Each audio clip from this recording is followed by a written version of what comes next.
photo on the screen. So let's just be honest about this. These early episodes kind of are rough. I really think so. I don't know if it's because the talent that we know of gets better, or if they really just didn't know what they were doing. Because like the whole big hook of this is like Blue Demon versus Mil Muertes. And Mil Muertes is the man of 1,000 deaths. Like, oh man, like Blue Demon doesn't have a chance. And like, why are we doing Blue Demon Mil so soon? Like, shouldn't we have some build up? Nope. So full disclosure, like the first 20 minutes of the show sucks. First, we get, I don't even remember what they're like, the Cabal, the Cavalcade, the Cavalry. Yeah, Big Rick and the Bloods. Big Rick and the Hispanics. I feel like that's like a 1950s like salsa rock swing band. Like Zoot Suit, Riot, Riot, throw back a bottle of beer. Big Rick, Cortez, Castro, and the other guy. They're just here to kind of look scared. It's Big Rick and two Jose Jalapeno little dick. Well, one of them is on a stick anyway, or more specifically on a shank. Actually, I think he got his neck broken. That still doesn't matter. So we get the debut of the hench people, politically correctness, of Dario Cueto. It's Big Rick, Cortez Castro, formerly Ricky Reyes. And I don't remember if his name was like Cisco or San Juan or Sequita. So I'm going to call him Pudge. Yeah, he's this group's Anarchia. No, Anarchia had at least some muscle definition. This dude looks like the guy who everyone picked on in school and like pretends to be like part of like the Latin Kings for the white people in the suburbs to like scare their kids straight. The Latin Kings. My name's Diego. We could talk about scaring your kids straight. Oh, no, yes, no, come on in. Do you want me to do an accent? Like, I can do an accent. You know who he reminds me of? You seen, how many Fast movies have you seen? I've seen the first first four I've seen, and then the other ones I don't know. Like, I think I've seen 5, 6, 7, but I may have seen 8 and maybe parts of 6. Like, they're all the same movie to me. Yeah, I mean, basically at this point, narrative, yeah. He looks like Hector. From the first one? Yeah. Yes. I know exactly who you're talking about, because that's who I was thinking. I'm like, this dude looks so familiar. Oh, God. The third one's my favorite. I don't know why. Bow Wow's in it. That doesn't help it any. Oh, nice. I think you're in the minority on that. I actually like 2. Really? Talk about being in the minority on one. But the chemistry between freaking Tyrese and Paul Walker was palpable. Jesus, Big Rick was big. Dude, so I saw a mashup. It was like 40 seconds long, and it was Fast and the Furious, or Too Fast, Too Furious, but with brothers, or like with bro, or something like that. And it was every shot in the film where somebody said bro to somebody, and it was like 47 seconds long, and it was literally the entire movie. Like every plot point was involved, and I'm like, oh my God. Yeah, and I also got to go back. I mean, I don't think it's my favorite, but it's one of my favorites because it was still about racing to a point. Eva Mendes, mwah. Oh yeah, I like Eva. Cole Hauser, who is now damn near my spirit animal, is Rip in Yellowstone. I just have to watch that. And Cole Hauser's awesome. Yeah, and freaking what's it called it from Annihilation? Raiden. Not Christopher Lambert? No. The other one. Oh yeah. You said Annihilation. I know exactly who you're thinking of because he's in Dexter. He's the dad in Dexter. Yeah. Oh man. So yeah, solid cast. I'll at least give the sequel that. But yeah, we're talking 3 Fast, 3 Furious here. Han is like just so cool, and like I think I mentioned this to you last time, or no, I said it on a different show. Like I love Han's whole explanation to Lucas Black. Like Lucas is all like, "Why'd you take me from the South and give me that's a terrible Southern accent. I can't do it. I'm sorry." To be fair, his wasn't much better. And his is real. But he's like, why'd you give me a car if you knew I was going to wreck it? And he's like, money and cars I have.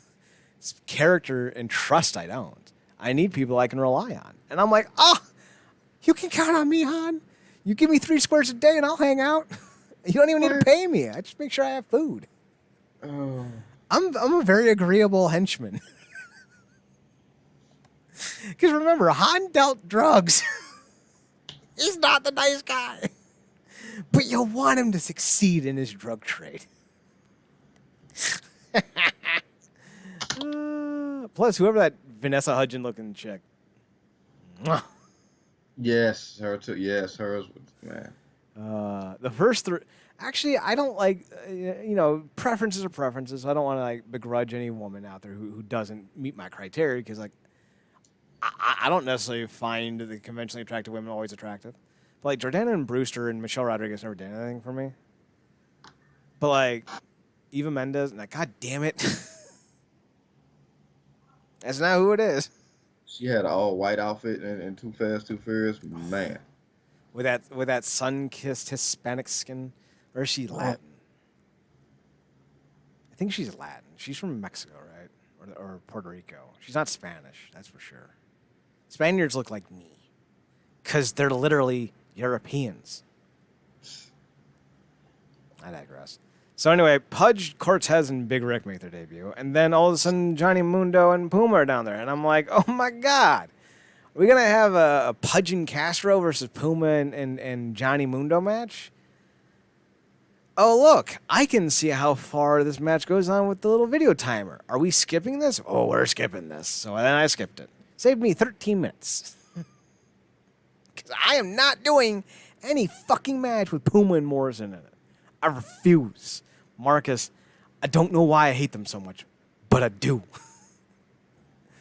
No, I mean it's interesting. I think for me, I can appreciate in a cringing way watching these first episode because it is very interesting building blocks, and I think it's a mixture of what you said. I think they were finding what the show was, and a lot of these characters weren't what they evolved into. Mm-hmm. Well, Puma was. Yeah, Puma, Mundo turned into, something else, and a lot of it had to do with bringing more people in to add to these guys. So, and specifically Mortez, like, that was definitely the beginning stages, really, because, I mean, we got introduced to Katrina this week, but voice. But we will find out very much later that the Lord would bless us visually.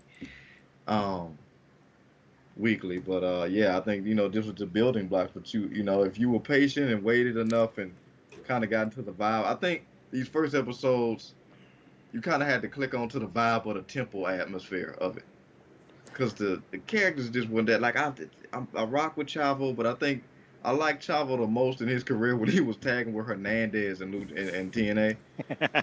When he wasn't cutting promos. Fair. I'm like, this is a mixed-shift tag team that I didn't know I'd like as much as I did. And you could tell they wasn't really too cool like that, but they made it work. And Blue Demon, like I think here they thought he was gonna be more than what he was. They ended up kind of using him for what they could, and then because I don't think he caught fire the way they wanted him to. But Mortez eventually, as we know, took off. So yeah, and Blue Demon is a guy who has legacy. Like this is a big name they got from Mexico, and for context, it'd be like getting Kojima 10 years ago when Kojima was still near the top of the card. That's what Blue Demon was. He was coming off of an NWA World's Championship win. I think he defeated. I think he won a tournament actually to win it. No, he defeated Adam Pearce, I think, to win it, and then he lost it later on to I think Rob Conway. That's an odd name, but yeah, I think that's how it went down. But yeah, so fuck this match. I have no interest. And it's specifically when they're together. Like, I don't know what it is, but it's like the lack of charisma just sucks. It's like I can't be in the same room as these two soul-sucking charisma vacuums. Can't do it. I listened to the Big Rick promo. Do I get credit for that at least? No, you get. I mean, look, man, he was very. I mean, look, this guy came off. The last time I had seen him, he's the last rebirth of ECW champion. Yeah, he was, which is depressing as shit. Ezekiel Jackson came in as the big Rick. Like he did a lot to kind of wipe some of that stink off of him and brought a whole new swag. Because there's nothing this guy wouldn't do for money. And when you look at his journey, how it started, how it ended, it's interesting. But Rick is the one who kept you entertained with this whole thing. It wasn't the other two. No, but I do like Cortez Castro because like Ricky Reyes is one of those indie names that should have been bigger than he was. So it's still great to see him. And to be fair, he had a longer narrative in the overall scheme of what would eventually happen in the temple than in the other three, which is ironic, but yeah. It is kind of ironic, actually. We get a Mil Muertes vignette. For some reason, he's debuting tonight. Why do we need to see his commercial? That made no fucking sense to me. Waste of time. Then we get a tag match with, and I'll say this about this week's show, about episode 2. Dem ladies. I don't care if Sexy Star tried to break the arm of the Pope. I'm Catholic. That means something to me. I don't care if Ivelisse Velez is Tessa Blanchard with a Puerto Rican shine. They're gorgeous, and I'll enjoy watching them. Yeah, man. Sexy Star, one of them women I was looking at, like, man, she's short. Got the blonde hair, stacked, solid, curves where you want curves. Like, In the blondes, but like she's short, she's kind of stocky. She's out. I'm like, but God, if she took that mask off and she looked like some Tales of the Crypt stuff, like I had to just imagine, like, please let her be Dr. Gorgeous. And then eventually I looked it up, like, oh, okay, it worked. And then things went downhill from there. I mean, yeah, she's a terrible person, no doubt. But also, I don't need you to be a saint to want to be with you for a night. Like, I ain't asking you to sire my children. Or technically, I sire the kids, but still. Yeah, I don't need you to bear them. You don't even have to look at her in her face, to be honest. Well, I kind of want to. I'm very much a visual person. Like, eyes, smile, like those are my jams. So like, and she's gorgeous. Like, I have no problem with that. It's like, yeah. I'm just gonna be looking at her the whole time, like, God, you're cute, but you almost killed the hive. Like, you're gorgeous. I don't even know how Seth Rollins could do it with a Nazi. Hilarious. Especially one that's not even that attractive. Speaks volumes about Seth Rollins. You're probably looking at the mirror the whole time. I wouldn't be surprised. He's a very vain man. We interviewed him like way back in the day when we were on Blog Talk Radio and we were doing work with it was Ring of Honor's pay-per-view provider at the time we were doing work with, and we got Seth Rollins on when he was Ring of Honor champion. And dude is vain as hell. Let's see where we at.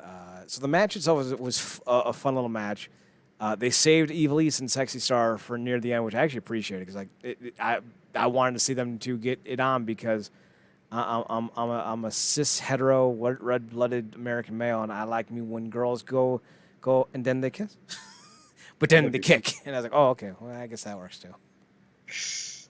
Look at you getting all politically correct and sensual at the same time. Right? Like, listen, I'll identify you as whatever gender you want to be identified as, but I'm also going to be a sleaze about it, so, like, fuck off. As soon as I said sis, it's like, damn it, he knows the language. I only know the language because I remember in, like, 2013, someone's like, oh, you're such a sick cis bastard. I'm like, what the fuck does that mean? I'm not a chick. Like, why are you calling me your sister? Like, what the fuck? You're such a sick cis bastard. Right? Take a guess. Take a guess where I was called that. Just take a guess. Yeah. Take a guess. Where do you think I was called that? I don't want to say church. Nope. Although it was the church to many before they got rid of the porn. Tumblr, the place where all death threats went. Where all things die. I love the CW Arrowverse. Yep. Dead on Tumblr. God. So what I like about this match was they kind of did an unknowing red herring. Chavo ends up getting the advantage on Son of Havoc, and he was about to get the pin, but then he lets Sexy Star get the win. And like, oh, how chivalrous! And he's like celebrates with Sexy Star, and like, yeah, yay! And it was nice, and it kind of like, all right, Chavo's still a good dude, and I like the ending. because it actually made the ending of the show a little bit more impactful, which I will give them. Like, this was a solid booking idea, because even though I knew it was coming, I didn't remember it. So I was like, oh, that was a good idea. It's like, I'm doing that black dude with the fade where he points to his head thing right now. Like, that gif, like, that's what I'm doing right now. Pointing to my head, like, whoops, that's a good idea. Any thoughts on this one? No, it was cool, man. Like you said, it was interesting. Started getting that again, Mm-hmm. building blocks to what will become probably one of the most interesting trios to ever come through the company. Mm-hmm. You I know, agree. and yeah, and I always thought Son of Havoc was always one of those underdogs that you love to see in Lucha Underground. And Evil was too. I mean, I think she got plagued by injury here as well, which is been a almost ran as concurrent as her, I guess, professional attitude narrative. Um, but here, man, it was good. It was good stuff, and like you said, her clashing with Sexy Star, and it was hot. Mm-hmm. I'm feeling hot, hot, hot. Mm-hmm. Uh, So about to heat up. next up, we get the debut of Katrina, and go watch the segment. Tubi TV, episode 2, maybe about the 24, 26 minute mark. What's her name? Carly Perez? Is that what it is? Yep, she comes in at exactly like we introduced to her arm, hand, finger at about 26:55. Yeah, Marcus looking it up. Hell yeah. hardly I correct. think you spell her name Karleeporto. Oh, sorry, that's gonna be her name. My bad. My bad. Damn it! You beat me to it. Marcus, I'm not usually into it, man. Just because I know she's so gorgeous, I'd share. Carly Leilani Porter. Okay. Her middle name's Leilani. Oh, I love that name. There's a fighter in Bellator. Her name is Alimale McFarlane. And I was like, Alimale. I like that. I don't know Oh, why. I- No, I like that. Ali. Alimale, Alimale, Alimale.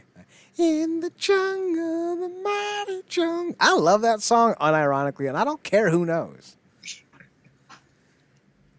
Mostly because I'm pretty sure it was in, like, what was it, Jungle to Jungle, I think it was used in. You ever see that one? Jungle to Jungle, Yeah. yeah, Jungle to Jungle, but that's Tim that's the Allen. what you call it from the Lion King. Oh, is that what it was? It Yeah, was actually a song from the 80s that they used in Lion King. But yes. Okay, so yeah, it was the Lion King that they brought it back in. By the by, Air Up There, I kind of just had a realization. They fucking mutilated Kevin Bacon in that movie. It's a Disney flick. Do you remember that shit? vaguely. Man, Air Up There, I haven't seen that. So the basic premise of Air Up There is Kevin Bacon's like a college basketball coach for like someone in California, and like they can't recruit anyone because they suck. So Kevin Bacon's going around Africa because like this is like when they started to realize that there's a lot of prospects out there, like because of Dikembe. And I will rep for anything that references or makes allusions to Dikembe Mutombo. That dude isn't my spirit animal. I just want him to be my friend. Like, Dikembe, can I get you something from this short shelf so you don't have to bend over? I will do that for you, my friend. I just want to be friends with him, Marcus. God damn it. I want to be friends with Dikembe Mutombo. Mostly so he can, like, swat away something and go, no, no, no. But, so yeah, the premise is, like, Dikembe and I think Manute Bol, we're starting to get, a lot of hype in the NBA. So, like, well, let's go see if there's anyone in Africa we can find to bring to our college that no one else has a beat on yet. And then Kevin Bacon finds this dude, and he's like 6'8" or 7 feet tall. He's like a really nice kid and all that. And they're like, "Yeah, do you want to come to America?" And he's like, "No, not really." And then they're like, "Well, maybe we'll go, but you have to join our tribe." And he goes, "Oh, cool. What do I have to do?" They're like, "Well, we're going to take a hot razor or a hot knife and make an incision right above your dingle, and it's gonna suck." And Kevin Bacon's like, "Wait, what?"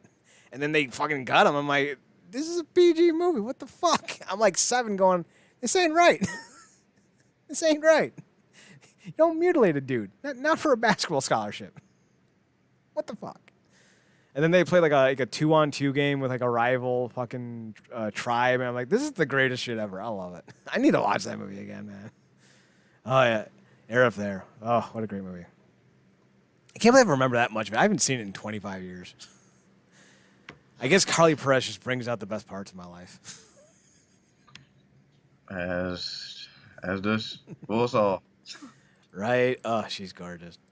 That leads us into a Puma vignette, and I'm still not over the fact that I didn't realize that he was a goddamn jaguar. Still not over it. Puma's from Boyle Heights, but not really. He's actually from Kentucky. That's about as far away from Boyle Heights as you can get, by the way.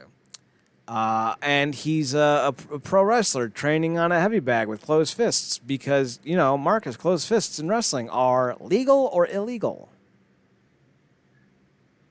I mean, in Dario Cueto's world. I guess nothing's illegal. You can murder a bitch and nothing happens. It's a fair point. Yeah, Puma's segment didn't do anything for me. Then we get the main event. It's Mil Muertes versus Blue Demon. I like me heavyweight lucha. I know it's not everyone's cup of tea because it's very prodding and it's about the idea that like you're being hit by King Kong and Godzilla like every other punch. I can buy into that. It's like I'm fine with it, but I know not everyone's going to enjoy it. But I really like this. The problem that I had with this wasn't so much the match itself. It was the fact that Mil Muertes was like the man of 1,000 deaths. So, Chavo, what did you make me do? Now I have to bring him in. God damn it, Dario Cueto. Why would you do that? And then, like, it's like an 8-9 minute match, and he struggles for like a half of it. And it's like, wait, he's supposed to be the man of 1,000 deaths, and a 48-year-old's kicking his ass? Really? I don't know about that booking committee. What did you think of the main event?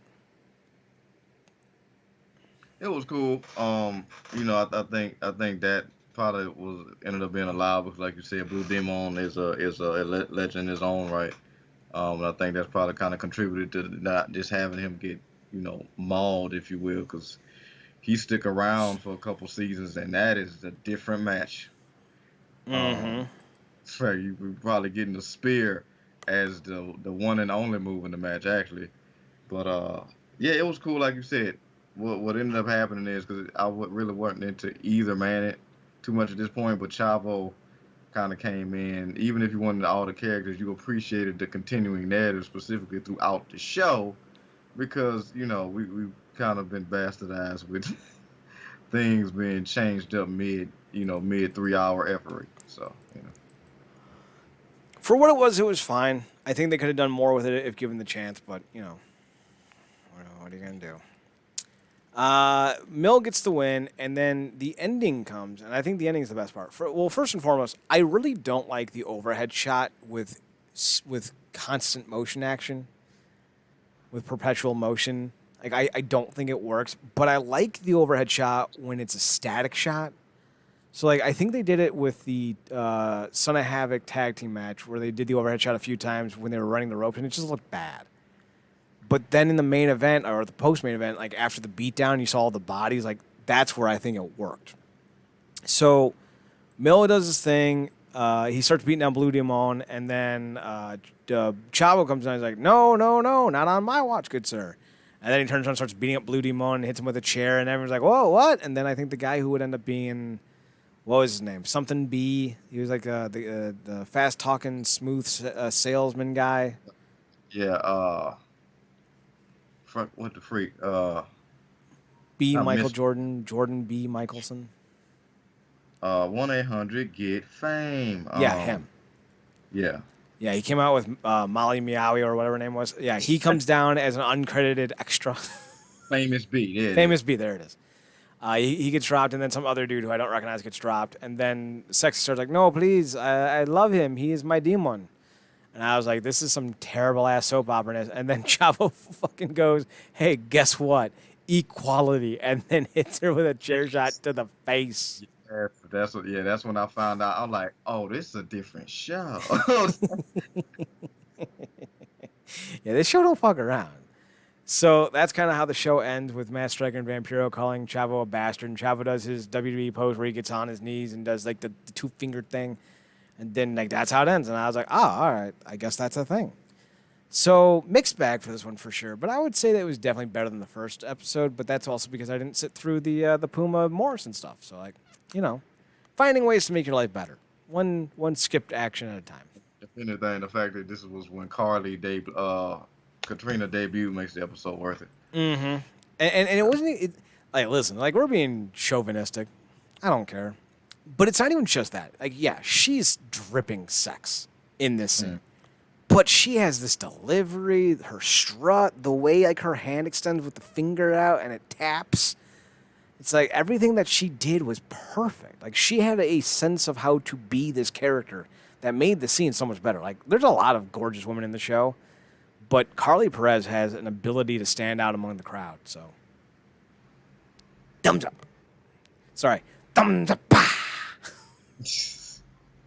Trey, no Trey. No Trey, no Trey. Thumbs up. That is one of my favorite bits in wrestling. That and Dave Christ freaking out because he thinks Pentagon's a ghost. 1 and 2. All right, realnerdcorp.com. REALNERDCORP.com. We're on Twitter at NERDCORP. Marcus, you're on Twitter at ParadoxKid, ParadoxKid. That's me. You can also find him on his other podcast, The True Penny Show, TruePennyShow. You can find me on Twitter, Chad Nerdcorp, CHEDNERDCORP, and on Instagram at Chad's Photo Hut. I think the Bucks were losing last I checked, so Suns might be taking game 1. Next week, we'll try to be better at delineating between the 3 segments of our initial broadcast, but what are you going to do? It's hot, and I'm ready to not do this anymore. I'm done for the night. So for Marcus Green, I'm Chad Porter. Thanks for tuning in. Thanks for checking us out. Thanks for giving us a chance. And remember, as always, to watch more wrestling. Marcus, take us home. Good night, me.